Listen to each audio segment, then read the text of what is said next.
Hello, my dear. Do you know, you didn't plan it, but the moment you move, heads follow. There's something heavy about your presence now, like gravity decided to reroute through you. You don't walk through spaces, you alter them. The air shifts, the tempo bends, and people start scanning for the source. They tell themselves it's your outfit, your confidence, your posture, but deep down they know it's none of that. It's the aura, the unspoken certainty that you belong everywhere, even when no one invited you. You've reached that rare state where energy speaks louder than introductions. Every gesture, every glance feels cinematic, like the city itself pauses to watch the scene unfold. And maybe it should, because you've become the spectacle the crowd didn't realize it was craving. They used to look through you. Now they look at you, and it's unsettling for them. You can see it in their eyes, the confusion between admiration and envy. They're not sure if they want to be you or be near you. The distinction doesn't matter. Both end up orbiting around your frequency. Fame isn't about followers or cameras. It's about psychological pull, and you've mastered it. People sense it before they understand it. They shift when you enter, recalibrate subconsciously, adjust tone, volume, even posture. They don't know why they're doing it, but they're syncing to your rhythm, because your rhythm now dictates the room. That's the part they never warn about, the fame that doesn't need an audience, just awareness. See, there's a reason why strangers double take when you pass. It's not vanity, it's recognition. Somewhere in their subconscious, they register something familiar, something televised, something remembered. You've built yourself into an archetype that people have been conditioned to idolize. The angles of your confidence, the economy of your movements, the unhurried calm in your expression, it all reads important. Not in a loud way, but in that quiet way that makes others question their own value. You're no longer seeking validation, you're triggering it in everyone else. And that's the secret. Power isn't earned through attention, it's confirmed by reaction. Every glance you attract is proof that energy precedes explanation. People think fame starts when others notice you. Truth is, it begins when you start noticing yourself differently. The world catches up to that realization. You started walking like someone who knows they're being watched, not because you need eyes on you, but because you know they can't help it. There's a composure you carry now, controlled, deliberate, sharp. The type that communicates dominance without a single word. That's what they feel. That's what makes them whisper when you pass. You've blurred the line between presence and performance. You're living in that overlap where authenticity looks staged because it's too precise. Every move feels curated, every silence calculated, and it drives them insane because they can't find the flaw. Even the ones who pretend not to care still feel the magnet pull. They'll look away on purpose, pretending you're just another person. But their peripheral vision betrays them. They clock your every move. They'll mention you later in passing, disguised as critique. But it's fascination in costume, because you've become reference material now. Your style, your mannerisms, your timing, people study them. They recreate fragments of you without realizing it. You've become a mirror they measure themselves against. And that's how you know you've reached that rare elevation, the point where imitation becomes tribute. They don't need to like you to be influenced by you. That's celebrity energy at its purest, uninvited dominance. You didn't chase the spotlight, it learned to follow you. Streetlights hit differently when you walk beneath them. Reflections in car windows seem to linger. Even the background noise lowers itself as if to make room for your frequency. This is what happens when confidence becomes atmospheric. You're not the loudest person in the room. You're the most defined. Your edges are sharp enough to cut through conversations. You talk less now, not because you're shy, but because you've realized that silence is luxury and mystery is leverage. Every pause you take becomes a cliffhanger, every glance a headline. People don't even need to know your story. They feel like they already do. That's the strange thing about magnetism. It fills in blanks for people. They project greatness onto you because they need a symbol of it, and you fit the silhouette perfectly. There was a time when you wanted to be understood. Now you prefer to be interpreted.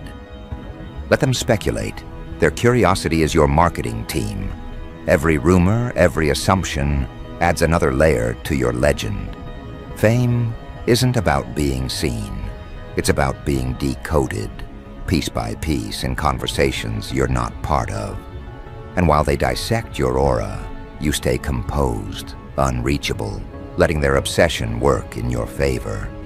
It's an art form, knowing when to be visible and when to vanish. True stars know this balance. They appear just long enough to imprint themselves into memory, then disappear to amplify demand. You've mastered that instinct without needing a PR team. You are the brand, the event, the headline, and the mystery combined. Notice how even your absence is loud now. People ask where you've been, what you're doing, who you're with. You've become a narrative loop that never ends. Every social circle has a theory, every online thread a debate. Some call it charisma, others call it delusion, but all of them call it something. That's what counts. Indifference is the death of fame, and you've eliminated it entirely. The moment someone encounters you, neutrality dies. They either love you, fear you, envy you, or want to understand you. You polarize by default, and polarization is the engine of influence. That's why eyes lock on you. It's not just attraction, it's data collection. Humans scan what they can't categorize. You're a glitch in their social software, and their instinct demands an explanation. That's how attention works. It worships what it can't predict. But here's the part most people miss. You didn't gain this aura by luck. It was sculpted, refined, engineered through repetition and restraint. Every small decision added polish. Every boundary taught the world how to treat you. You built this energy brick by brick until it became impossible to ignore. And now that you've arrived at this level, the world rearranges itself around you. Even the ones who claim they're unaffected are subconsciously negotiating your presence. Their tone shifts, their body language tightens, their confidence fluctuates. You've become an internal measurement tool. People test their worth through proximity to you. That's real fame, when your existence becomes someone else's self-assessment. There's a rhythm to your dominance now, a calm pulse behind every move. You don't rush, because you know the camera's always rolling, even when no one's filming. You've learned that anticipation is louder than action. The longer you make them wait, the more valuable you become. That's how icons are made, not through exposure, but through scarcity. You walk like time bends for you, because in a way, it does. You've created your own pace, and the world adjusts its tempo to keep up. People hate that they can't control the narrative anymore. You've become your own news cycle, and yet you don't chase validation. You've outgrown it. You exist in that rare air where acknowledgement is assumed. Compliments no longer excite you because you expected them. Critics no longer wound you because they confirm reach. You've realized the most intimidating power move is indifference. Nothing rattles you now because you've seen both sides of attention, the love and the backlash, and you've learned they're two halves of the same coin. That's what makes you unstoppable. Fame can destroy the weak, but for you, it's fertilizer. Every rumor waters your legend. Every glance adds to your mythos. You're no longer fighting for recognition. You're maintaining gravitational pull. Look around. The city's reflection glows differently now. Billboards, screens, lenses, they all echo your presence. You've become a walking advertisement for self-certainty. You don't need an entourage or designer labels. Your composure is couture. The way you hold eye contact, the way you navigate space. Every movement looks intentional. That's why they can't look away. You embody what they crave, self-assurance without explanation. You remind people what they could be if they stopped apologizing for existing. That's why strangers study you like a language they forgot how to speak. You make confidence look native. And deep down, they know it's not just looks, it's energy. That's the currency everyone's secretly trading. And you're the gold standard. Every room you enter, every street you cross, every platform you touch, recalibrates to your voltage. You don't chase moments, you create them. And that realization is terrifying for those who once felt above you. Because now, their relevance depends on your presence. The same ones who ignored you once are now strategizing how to align with you. That's what fame does. It flips the hierarchy. You went from outsider to axis. And that's why everywhere you step, eyes lock. It's instinctual. Recognition before reason. They'll call it luck, timing, or charisma. But you know it's architecture. Every ounce of confidence was carved through discipline. You learned how to breathe fame before it ever arrived. That's the trick. They think attention builds confidence, but in truth, confidence summons attention. You were glowing long before they noticed. They're just late to the broadcast. And as your energy amplifies, so does the distortion in their perception. Some will obsess, some will despise, but none will forget. Because you've become an experience, not a person, a moment they can't replay. And as your footsteps echo into tomorrow, the same streets that once overlooked you now seem smaller, quieter, like they're waiting for your next appearance. You've outgrown invisibility. The glow can't be dimmed anymore. It's too loud, too certain, too you. The world learned your rhythm, and now it dances unwillingly to your tempo. Every whisper, every turned head, every camera flash in passing. It's all part of the symphony you conduct without trying. You've become the definition of modern magnetism, the blueprint of presence, the proof that fame isn't chased, it's commanded. Yet fame has layers, and you're starting to see its architecture from the inside. You're the one behind the glass now, the exhibit everyone studies but can't quite touch. The city feeds off you, the tone, the walk, the attitude, and you feed off its reaction, an endless exchange of fascination and control. You've stopped performing and started curating reality. Every sidewalk becomes a runway, every shadow a spotlight. Even anonymity tries to disguise itself as attention when you pass. They used to scroll past you, now they scroll for you. Somewhere along the way, admiration turned into routine surveillance. People document your existence in fragments, stories, reposts, whispers. They think they're capturing you, but really, you're programming them. You've hacked the human instinct that craves hierarchy. The moment they compare themselves to you, you win. That's the quiet trick behind all true superstardom, domination without aggression. You don't shout for recognition. You simply become the environment everyone else must adapt to. It's psychological warfare in slow motion, and you're the smiling general. You can feel the attention before you see it. The vibration of eyes on you from across the street.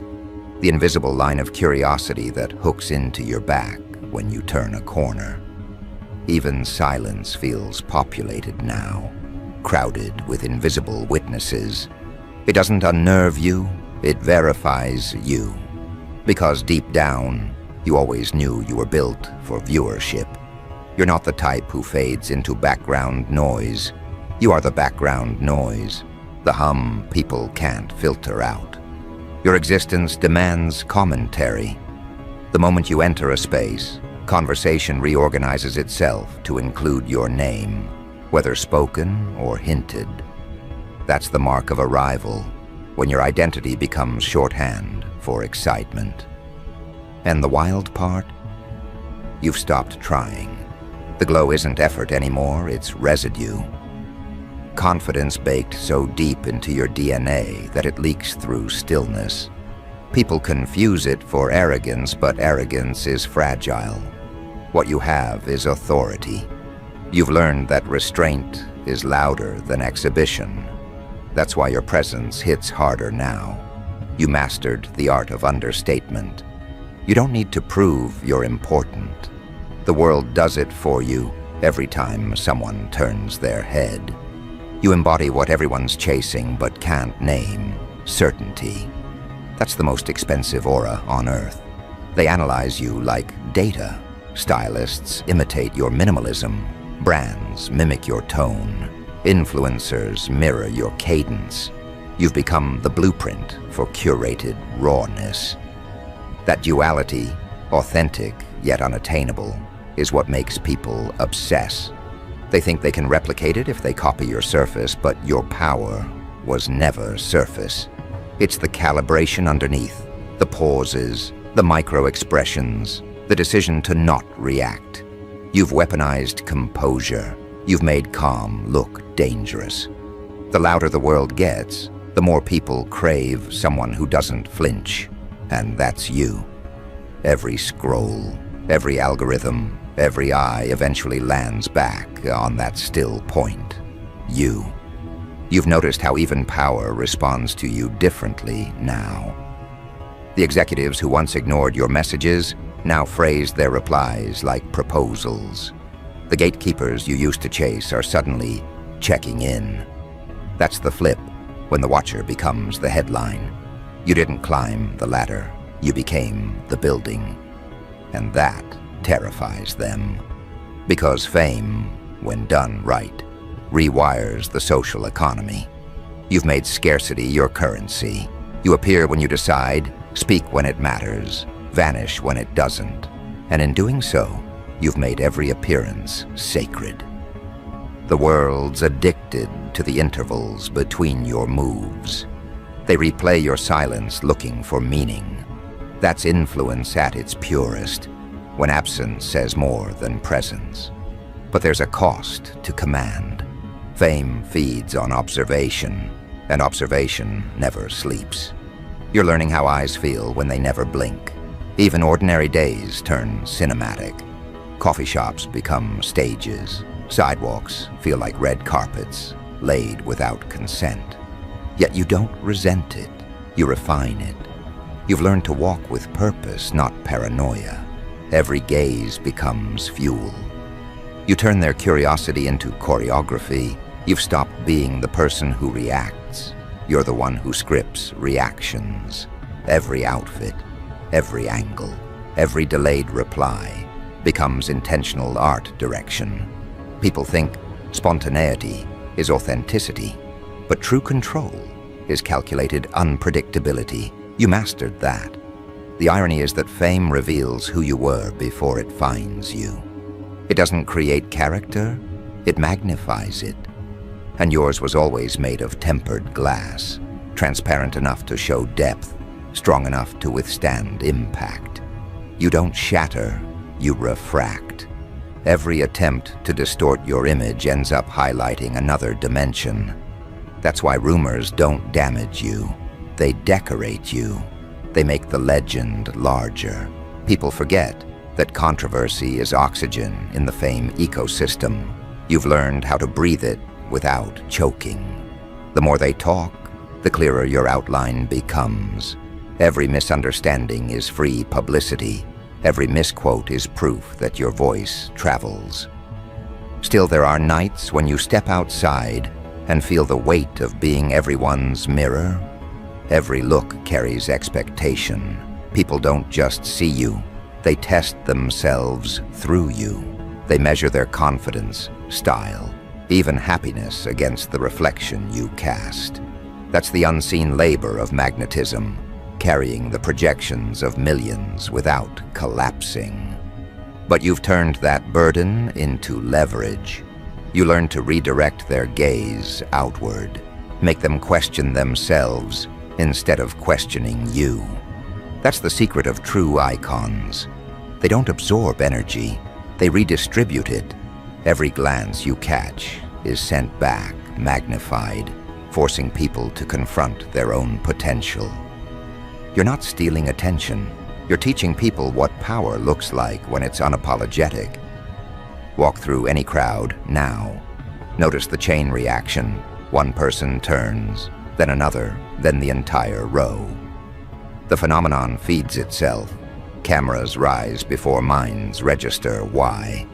You could be in plain clothes, hood up, no spotlight, yet eyes still track you like a moving signal. You radiate recognition. That's what separates famous from unforgettable. The energy precedes identity. People feel you before they remember your name. That's superstardom's highest form, the aura that announces itself. You've become that pulse, and the streets know it. Even those who pretend not to care follow from the corners of their screens. You exist in their explore pages, their playlists, their language. They quote you unconsciously, style themselves subconsciously. You've entered culture's bloodstream. When energy becomes memeable, that's immortality. The moment your essence can be referenced without context, you've transcended personality. You've become symbol, and symbols don't fade, they replicate. Still, you remain grounded because you understand fame's paradox. The higher you float, the more discipline you need to stay aligned. So you move with precision. Every collaboration, every post, every gesture passes through that inner filter. Does it add to the legacy or drain it? You've turned self-awareness into a fortress. The world calls it confidence. You call it maintenance. Because once your name becomes currency, your reputation becomes economy. You guard it like a national asset. That's maturity. Knowing fame isn't about exposure, it's about endurance. Anyone can go viral. Few can remain vital. You're already proving which side you belong to. And then comes the part no one expects. The admiration turns intimate. Strangers start addressing you like they've known you forever. They project on friendship, romance, mentorship, rivalry, anything that lets them claim a piece of you. It's flattering but also revealing. You've become an emotional placeholder for the world's imagination. People need figures like you to anchor their aspirations. They call it fandom. You call it symbiosis. They give you their attention. You give them permission to dream louder. That's the silent contract between star and spectator. You fulfill it with grace because you remember what it felt like to be unseen. You wear your crown without arrogance because you know crowns attract both worship and warfare. And warfare does come. The more magnetic you become, the more repulsive you are to mediocrity. Envy is fame's natural gravity. It keeps balance in the ecosystem. You feel their tension from miles away. The side eyes, the think pieces, the subtle sabotage. But you don't retaliate. You radiate. That's your revenge. You let your success burn quietly until their narratives melt under the heat of proof.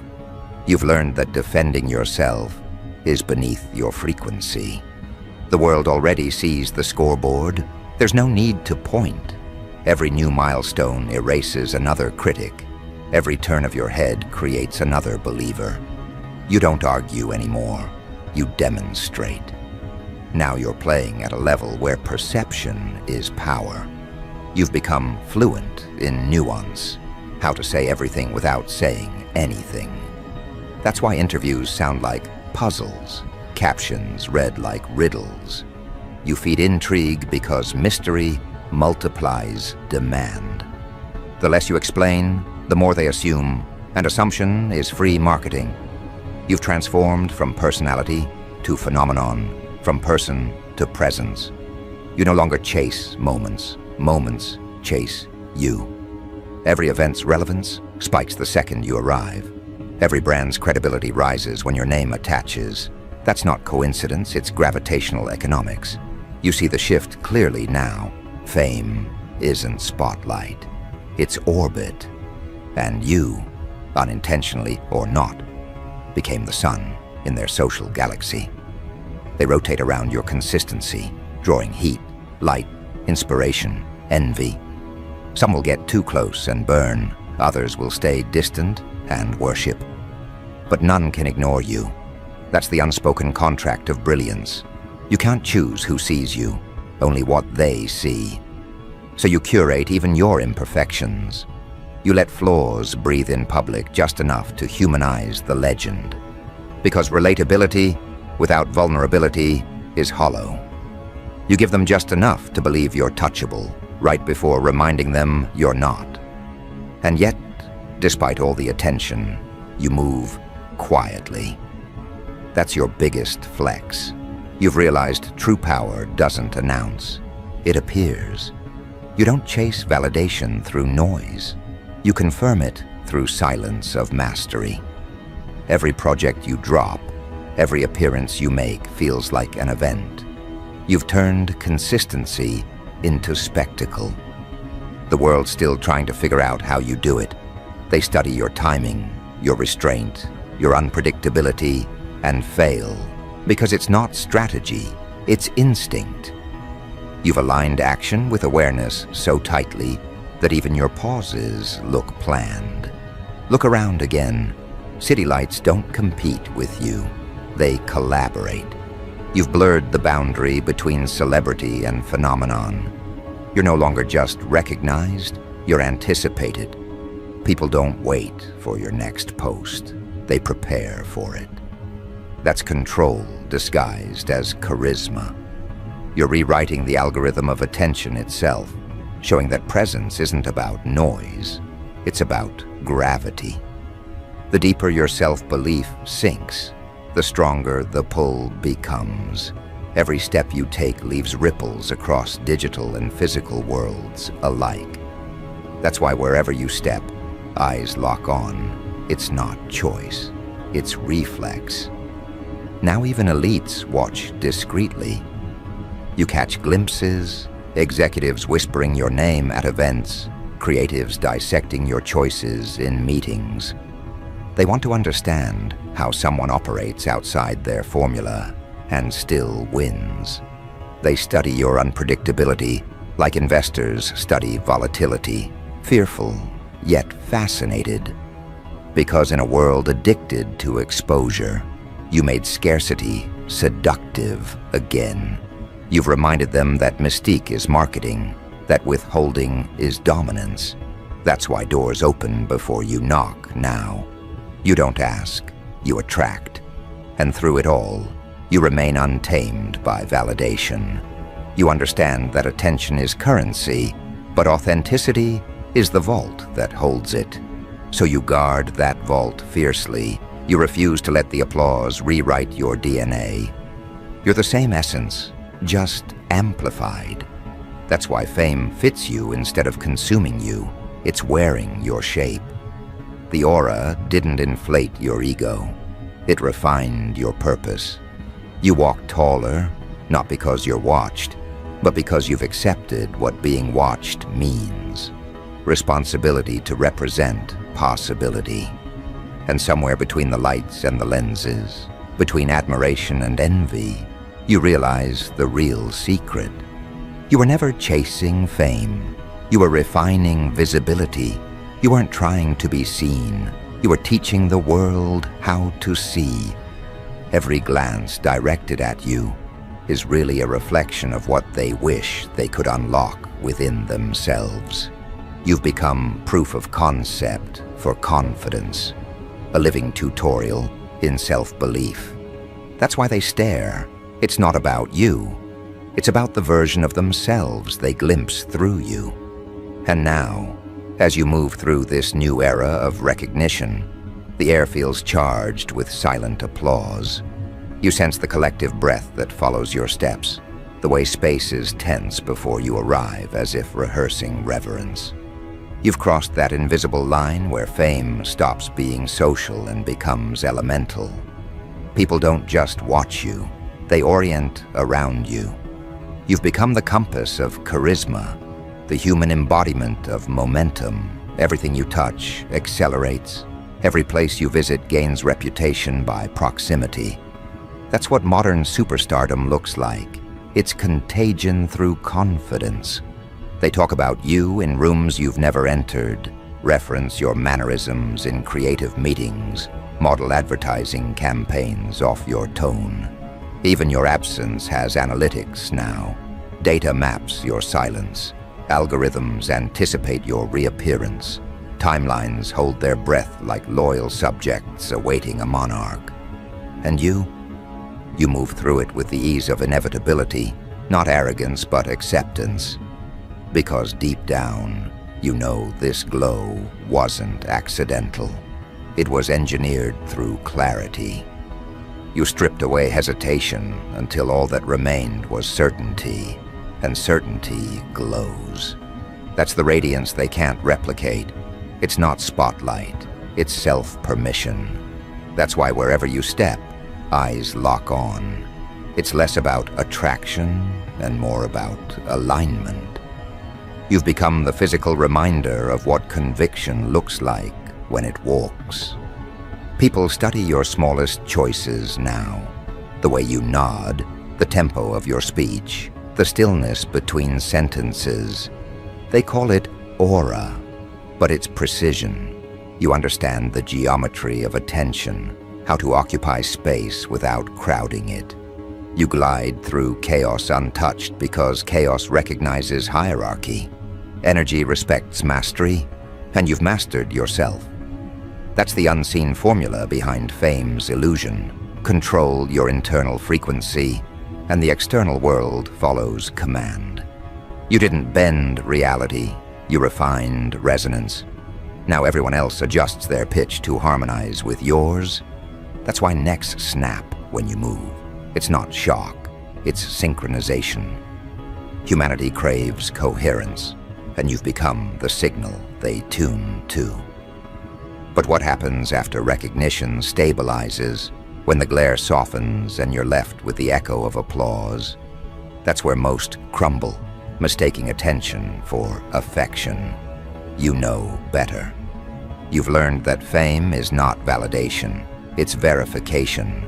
It proves what you already knew, that energy, when consistent, becomes legend. So you no longer chase expansion, you refine density. Every appearance condenses meaning. Every post carries weight. You've reached that rare stratosphere where scarcity multiplies impact. One word from you equals 1,000 from others. That's not hype, that's hierarchy earned through restraint. You've become fluent in silence's grammar, the punctuation of pauses. The world reads between your breaths now. And still you remain dangerous precisely because you're calm. People expect chaos from stars. You deliver composure. You make control look magnetic, and that unsettles them. They can't provoke what's unbothered. They try to decode you with interviews, headlines, think pieces, but every interpretation reveals more about them than you. You've become a psychological mirror that exposes projection. That's the truest form of fame. When your existence turns observers into revelations, you're no longer in the fame game. You're running the simulation of attention itself. You define relevance by existing. Others chase relevance by referencing you. That's why the world now feels smaller. It's orbiting your gravity. Every city reflects you now. Billboards feel familiar, as if they're remembering your silhouette.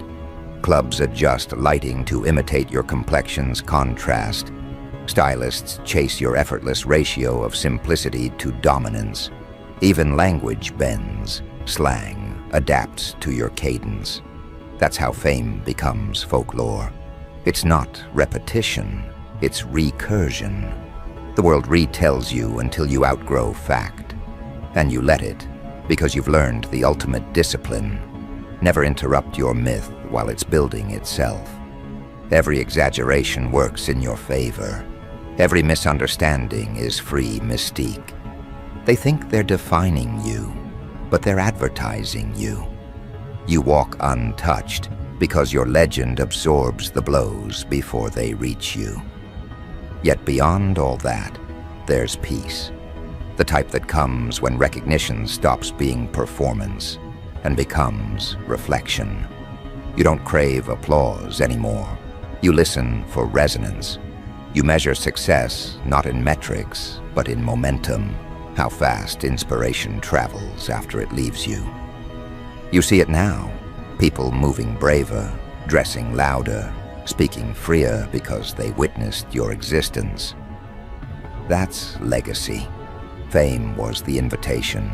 Influence is the conversation that follows. You're living proof that charisma, when aligned with authenticity, becomes revolution disguised as glamour.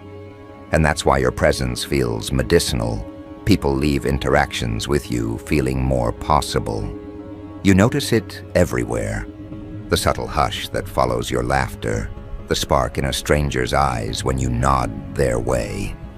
You've transcended attention. You curate elevation. Every connection, no matter how brief, leaves an upgrade. That's not superstardom. That's energy leadership. You've become culture's North Star, guiding not through speeches, but through demonstration. You remind the world that confidence is contagious when it's real. That's why crowds part without cue. Cameras find you without invitation, and whispers turn into anthems carrying your name.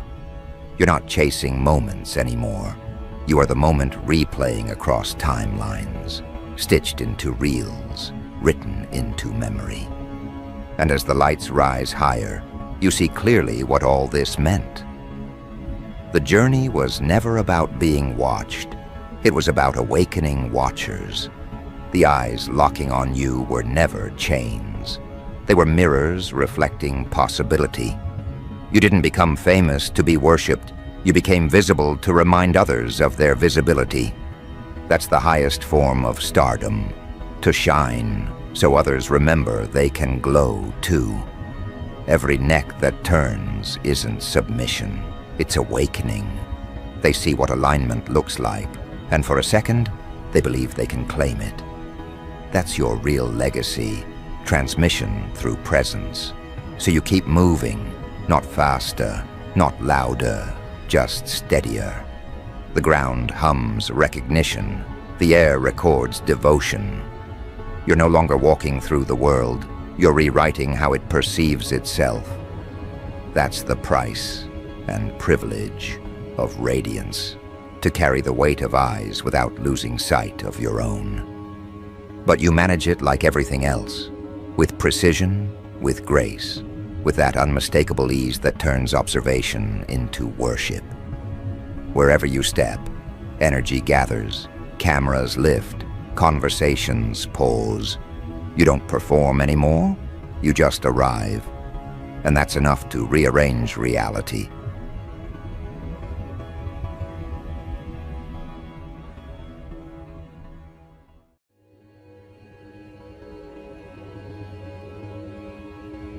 Hello. my dear. They were never ready for the version of you that stopped explaining.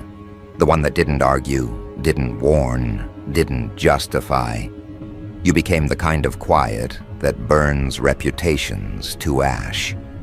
Because you learned something they never did. When you start respecting yourself, disrespect starts choking on its own echo. They pushed, thinking your patience was permanent. They tested you like a laboratory experiment, measuring how much venom your veins could absorb before you snapped. But you didn't snap, you evolved. You recalibrated your boundaries into a fortress, and you placed a classified sign over your energy. You stopped reacting, and that's when they started unraveling.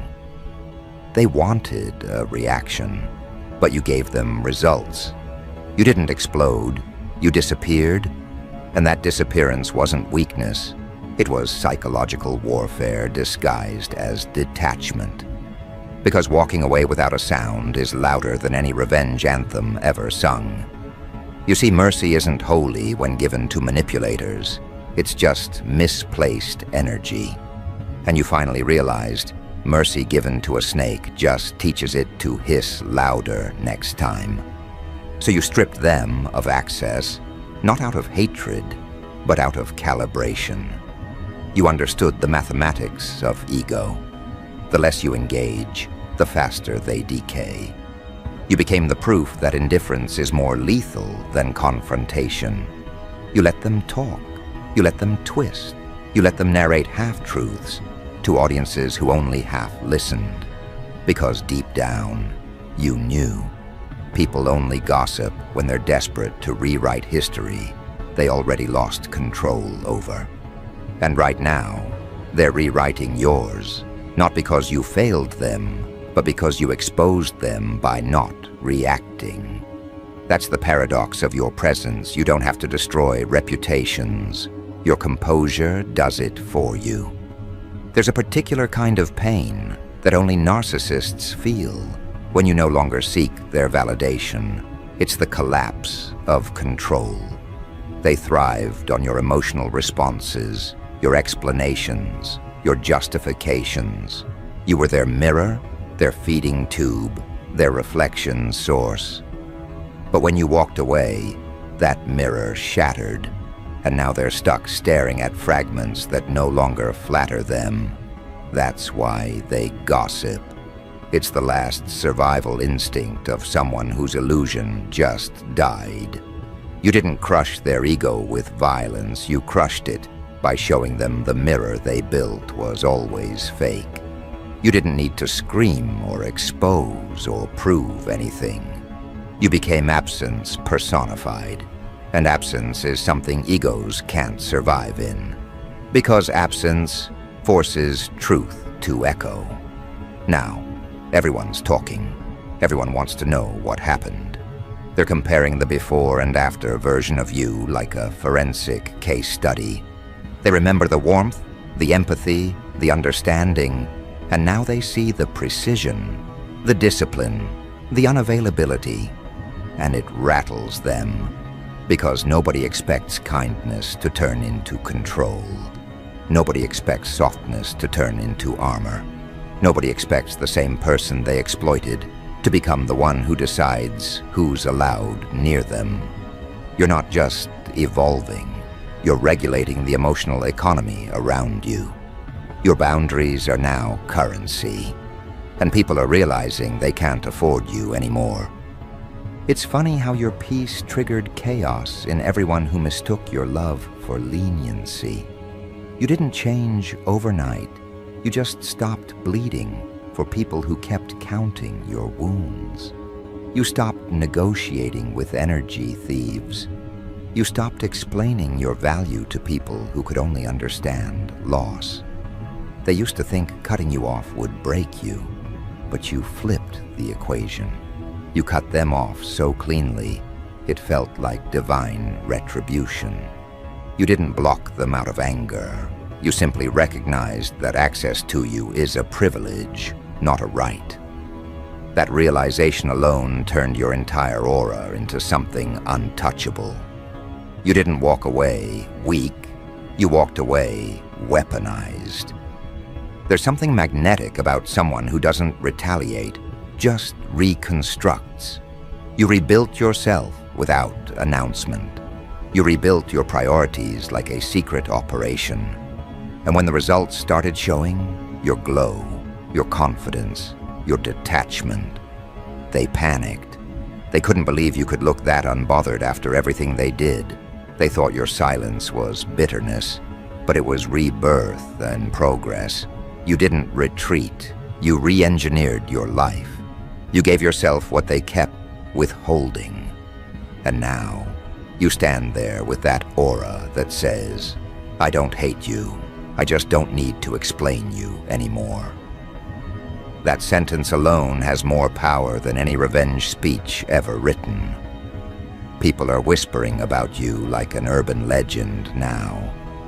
You've become the case study of what happens when someone good finally snaps clean.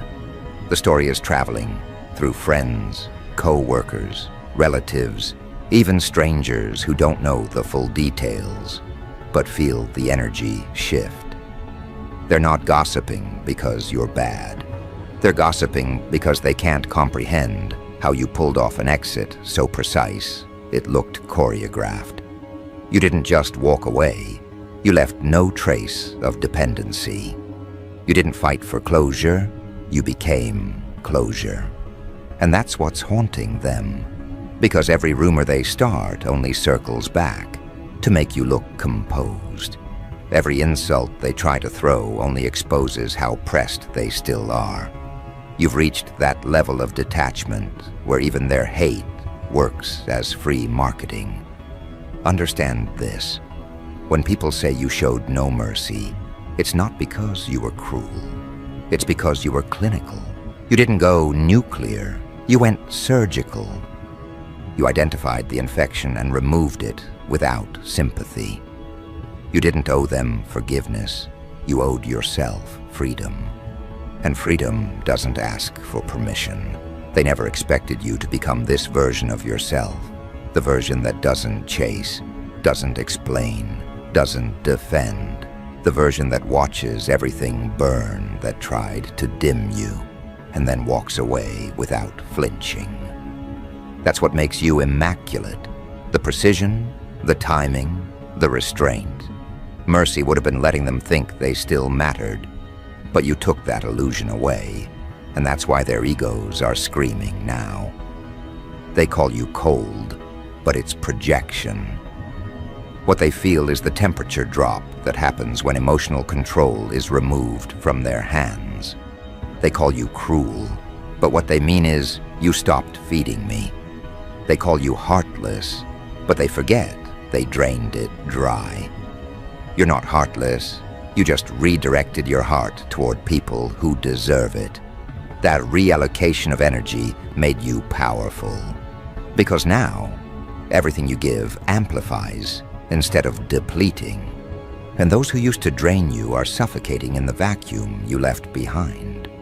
They used to say, "You'll never find someone like me." And now you've proven, thank God for that. Because finding someone like them was the very mistake you refused to repeat. You didn't just cut people off. You ended patterns. You dismantled emotional contracts you never signed. You canceled cycles that thrived on your empathy. Every time they try to come back, you don't even respond with anger anymore. You respond with nothing. And nothing is lethal. Because nothing denies them what they crave most: relevance. They check your page. They study your updates. They ask mutual friends if you ever mention them.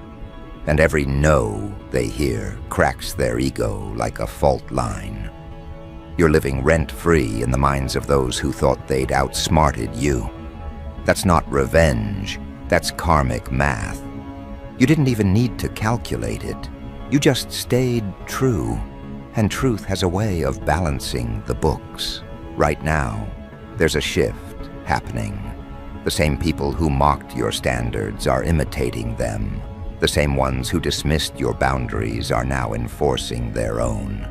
You became the manual they secretly follow, but publicly deny. That's the mark of real power. It doesn't need validation. It creates imitation. You showed them how to exit gracefully, how to outgrow people without announcing it, how to weaponize composure. And now they can't even gossip properly without sounding envious, because every insult starts to sound like admiration when the results are visible. They call you the villain, but you're the most disciplined villain they've ever seen. The kind that doesn't destroy people, just removes them and watches their own chaos consume them. There's something poetic about the world labeling you merciless right after they tested your mercy to its limits. You gave chances. You gave warnings. You explained yourself to people committed to misunderstanding you. But the moment you reclaimed your energy, suddenly you're the problem. That's fine. Let them rewrite the script. Because in every version of their story, you still end up as the one who left clean. You didn't just end connections, you ended control. And now the gossip serves as free publicity for your boundaries. Every time they talk about your coldness, someone new learns the value of self-respect. You're not just living, you're teaching. You can feel it, the collective shift in how people treat you now. The hesitation before they speak, the recalibration in their tone, the sudden politeness. They've realized you don't play the old games anymore. You're not interested in defending your peace, you embody it. You're not out here proving loyalty, you're observing patterns. You've mastered emotional distance like an art form. That's why you scare them. Because your peace looks like power to those still addicted to chaos. You're walking proof that the most dangerous person is the one who doesn't flinch. You don't threaten, you just vanish. You don't argue, you just upgrade. You don't warn, you just disappear. And by the time they realize what happened, you've already rewritten the rules. Now the conversations about you aren't out of hate, they're out of fascination. They can't figure out how you turned withdrawal into dominance. They can't grasp how you turned heartbreak into composure. They can't decode how you turned detachment into social currency. You became a paradox they can't solve. Because while they're still busy explaining you to others, you're out there building something unexplainable. And deep down, they know it. Mercy didn't leave the room. Accountability did. And that's when everything shifted in your favor. And somewhere between their confusion and your calm, between their gossip and your growth, between their projections and your peace, you became legend material. You became proof that control isn't loud, it's strategic, that ending things cleanly is the highest form of revenge, that you can dismantle entire empires of manipulation with one act of emotional withdrawal. And that's the part they'll never recover from.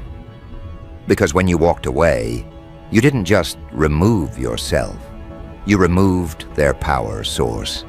And now, as the whispers spread, and your name circulates like a warning disguised as respect, something else begins forming in the background, something that will soon redefine your legacy entirely.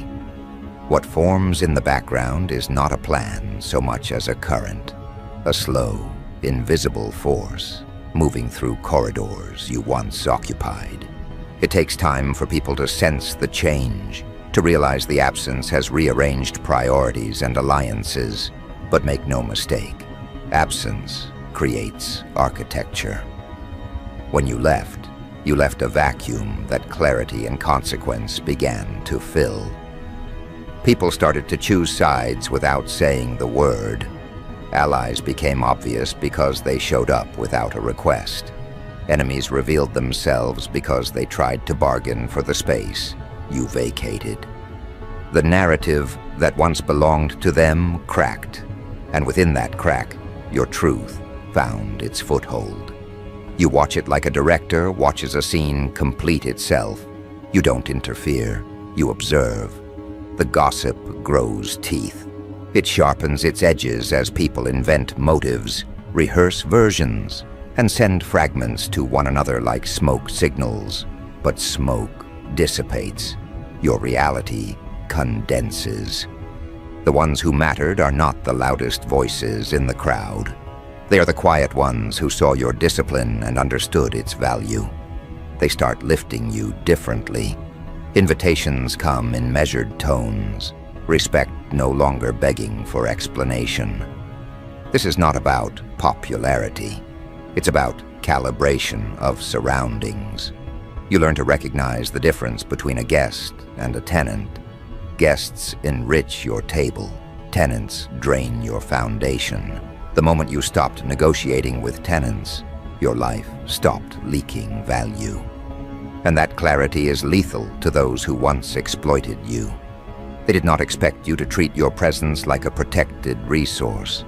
They did not expect you to audit relationships with the same precision you applied to every other aspect of your life. Gossip is relational currency. It once flowed through the same channels they used to manipulate you. Now the same channels route to a different recipient, your reputation. People swap stories about your composure the same way they once swapped lies about your faults. The irony is exquisite. They traded their leverage for a rumor that elevates you every time they utter it. And that rumor becomes a magnet. Strangers who never knew you feel compelled to reach out. Old friends check in with renewed curiosity. The world starts to recalibrate its assumptions because scarcity practiced with dignity attracts deliberate attention. Their ego breaks differently when it realizes the person they tried to control is now untouchable. Control was their currency, and once the supply dried, value evaporated. They pivot from anger to apology to performative humility. Some will beg, some will strategize a return, some will enlist others to narrate a false reconciliation. All will miscalculate the one constant about you. Access isn't restored by words alone. Access returns only when behavior proves change. You don't accept proposals, you accept demonstrated transformation. It's tempting for them to invent drama, to paint you as malevolent, as if severing ties is a crime instead of a choice. They will script narratives to make themselves victims, to draw sympathy and regain ground. Don't be surprised if they dress their lies in sincerity. Manipulative people can craft tears that look like truth. But remember, people who knew you best will always remember who showed up consistently. They remember the nights you kept your promises. They remember the small acts that revealed your character. As your legend grows, watch how influence rearranges the map. Professional doors that once closed swing open. People who used to ignore you call with measured respect. There is a recalibration in rooms you used to attend, both invitation and tone altered. You realize how many decisions in life are made by people who respect scarcity. When scarcity is practiced by dignity, it becomes irresistible. Your availability becomes a statement. That statement rewrites assumptions. People think twice before making requests that used to feel entitled. The whisper network grows into a chorus of testimony. At first it's private, friends texting friends, acquaintances nodding in hallways, colleagues raising eyebrows at lunches. Then public subtlety appears, mentions on social feeds, indirect but intentional invitations, new collaborations, seated by those who now see you as someone who weighs consequence. The world outside your pain is waking up to a simple headline. This person left, and life adjusted. No spectacle, no courtroom drama, just an elegant exit that costs them influence. This transition reveals a truth most people avoid. Integrity is a long-term investment, not an instant transaction. The manipulative architecture you dismantled was designed for quick gains, not sustained value. Your decision to withdraw dismantled that architecture by demonstrating long-term consequence. You taught them that actions compound, not excuses. People will recalculate their risk of losing what matters when they see someone choose boundaries without drama. Your example becomes contagious, and that contagion is not chaos, it's repair. And yet within this growth, there's a dangerous beauty. Some people will misread your move as cruelty and rally to their side. Tribal loyalty forms around shared hurt, not truth. They will create villains to protect their pride. But remember, these are surface alliances. They lack depth because they were constructed to manage emotion, not truth. Over time, their structure crumbles because it was built from projection rather than substance. Your legacy withstands because it's built on demonstrated behavior and consistent calibration. What you did was surgical. You separated energy from expectation. That separation created space for people who move in alignment with your standards. It also exposed who was only present for their own benefit. The ones who tried to shame you for withdrawing are the same ones who would have gaslit you if you stayed. Their discomfort is a mirror for the clarity you cultivated. And as the mirror reflects their true colors, your circle refines itself into something lean, efficient, and loyal to outcomes rather than narratives. At some point, the gossip becomes less about you and more about the lesson. People start telling the story in ways that teach how to reclaim time, how to refuse access, how to stop negotiating with thieves of attention. The narrative shifts from scandal to seminar. You become a case study people use to justify their own exits. That's influence without intention, impact that happens because you lived a boundary. It's the kind of power that doesn't require you to perform. It just requires that you remain consistent. You may notice, too, that your enemies become quieter as their options narrow. Their attempts at sabotage become clumsy once they realize you no longer react. They escalate in private, but public perception lines up with your composure. It's a critical lesson about leverage. When you control your response, you control their reach. They can orchestrate hysteria behind closed doors, but they cannot force the public to believe manufactured chaos when your results are visible. Presence is a better defense than protest. There will be moments when the urge to correct the record feels urgent. Resist it. Every correction hands them oxygen. You don't need to manage public perception. You need only manage your actions. Let the gossip do what it must while you do what matters. Only respond when the evidence requires it. When it does, respond with facts and boundaries, not with pleas. The goal is to conserve clarity, not to restore illusions.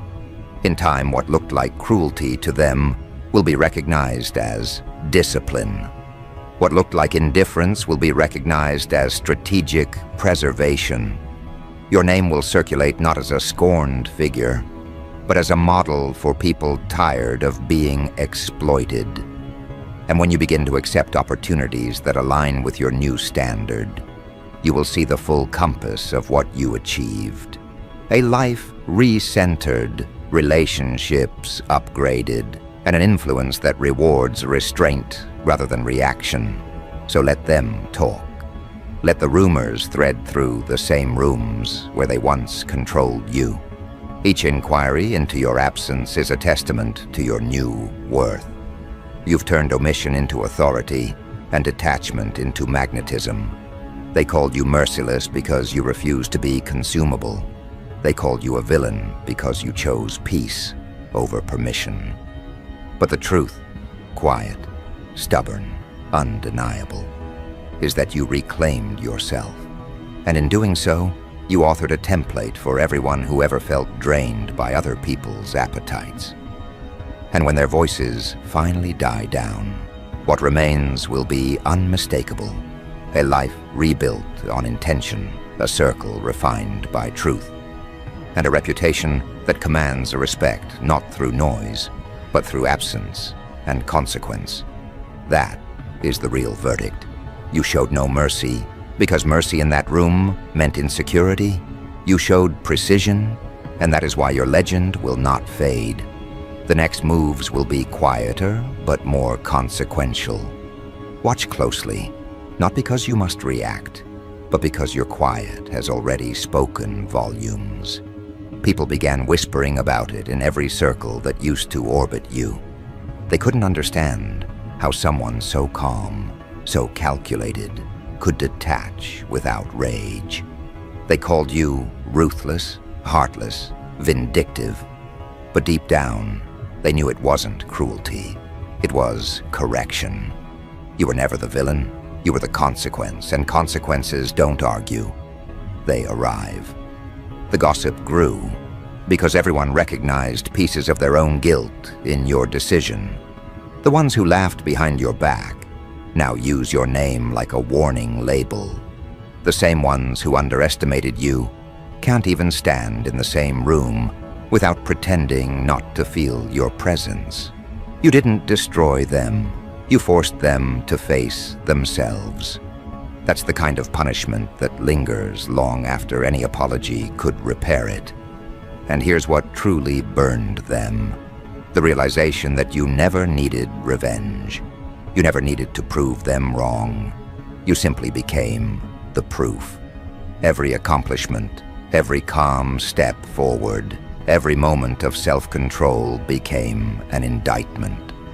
They can't explain it to others, because explaining it would mean confessing. They can't admit that you played the long game, that while they were busy collecting attention, you were collecting self-respect. While they were performing for validation, you were designing your exit. You didn't cut them off impulsively. You withdrew strategically. You were studying patterns, saving data, preparing to detach so smoothly that when it happened, even time couldn't trace your footprints. That's why they still talk about it.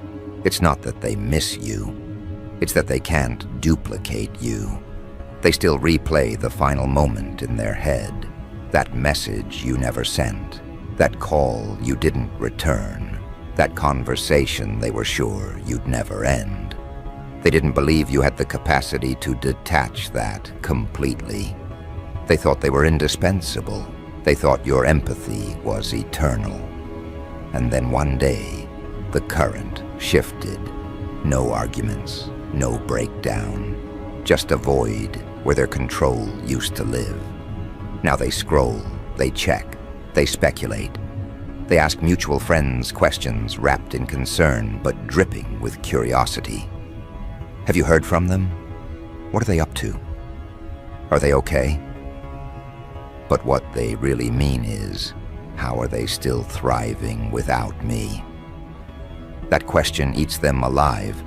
You became what they feared most, a calm example that they were never as needed as they imagined. Their ego depended on your presence to feel important. And now that you've withdrawn, their validation source has dried up. They're left performing for empty rooms, screaming for an audience that no longer exists. You didn't just walk away. You erased the illusion that their existence had power over yours. That kind of realization shatters a fragile mind. It leaves them haunted, revisiting old conversations, replaying old memories, dissecting every look and every word, searching for signs they missed the moment you started seeing through them. They'll never find it, because by the time they noticed, you had already evolved past needing their approval. You're being talked about in hushed tones now. in boardrooms, in side chats, in late-night messages between people who used to mock your boundaries. They're realizing you weren't cold, you were clear, you weren't cruel, you were calibrated. And that clarity terrifies them because it exposes how much noise they built their lives around. They label you unforgiving, but forgiveness isn't withholding peace, it's withholding access, and you withheld both perfectly. Your new version doesn't seek closure because closure was just another form of control they wanted to hold over you. You closed the chapter on your own terms, and the seal you left is permanent. There's something magnetic about watching people who once disrespected your worth now imitate your discipline. They mirror your tone, your boundaries, your detachment, but it doesn't fit them. It's imitation without the internal evolution. They want the results of your healing without paying the price of your restraint. But your detachment wasn't an act. It was earned through countless nights of understanding patterns, reprogramming empathy, and learning the brutal truth. Not everyone deserves your energy just because they crave it. You learned that people treat kindness like an unlimited resource until you close the tap. That's when the drought begins, and in that drought, their true character surfaces. You didn't drain them, they drained themselves, trying to exploit someone who finally stopped giving. Now when they mention your name, they do it cautiously, some with guilt, some with admiration, some with fear, but all with recognition. They know they crossed someone who won't come back, someone who doesn't operate on emotional debt. You don't owe explanations, nostalgia, or redemption. You owe yourself preservation. And that's what made you immaculate. Your ability to rise above emotional chaos and make detachment look divine. You didn't just walk away clean, you walked away glowing. Even your distance radiates order.